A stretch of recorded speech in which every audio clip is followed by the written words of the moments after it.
एकदा काय झालं, की अशी एक स्पर्धा आयोजित केली गेली, की असा खाद्यपदार्थ हुडका, त्याच्यामुळे आपले दात लवकरात लवकर किडतील.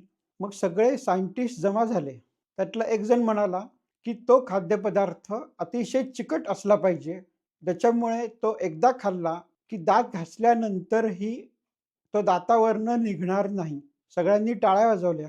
दुसरा शास्त्रज्ञ म्हणाला, त्यात भरपूर साखर असली पाहिजे, की ज्याच्यामुळे तोंडातले बॅक्टेरियाची वाढ झपाट्याने होईल आणि ते दात पोखरायला सुरुवात करतील. तिसरा शास्त्रज्ञ म्हणाला, त्यात फायबर किंवा कुठलंही न्यूट्रिएंट्स असता कामा नयेत. त्याच्यामुळे बॅक्टेरियाची वाढ अतिशय चांगली होईल.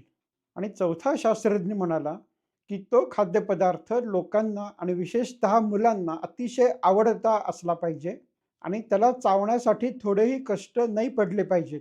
मग सगळ्या शास्त्रज्ञांनी ह्याच्यावरती विचार सुरू केला, की असा कुठला खाद्यपदार्थ आहे, जो अतिशय चिकट आहे, अतिशय गोड आहे, त्यात फायबर किंवा न्यूट्रिएंट्स थोडेही नाही आहेत आणि तो सगळ्यांना आवडतो.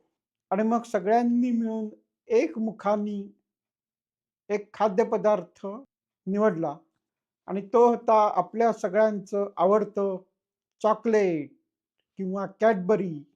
आणि मग सगळे लोक या विश्वविजेत्या पदार्थाला खायला सुटले आणि त्याच्यामुळे आज आपण बघतो, की बऱ्याच जणांचे दात पण निघून गेलेले आहेत. तुमचे दात शिल्लक आहेत का? आणि शाबूत आहेत का? हे कॉमेंटमध्ये जरूर लिहा.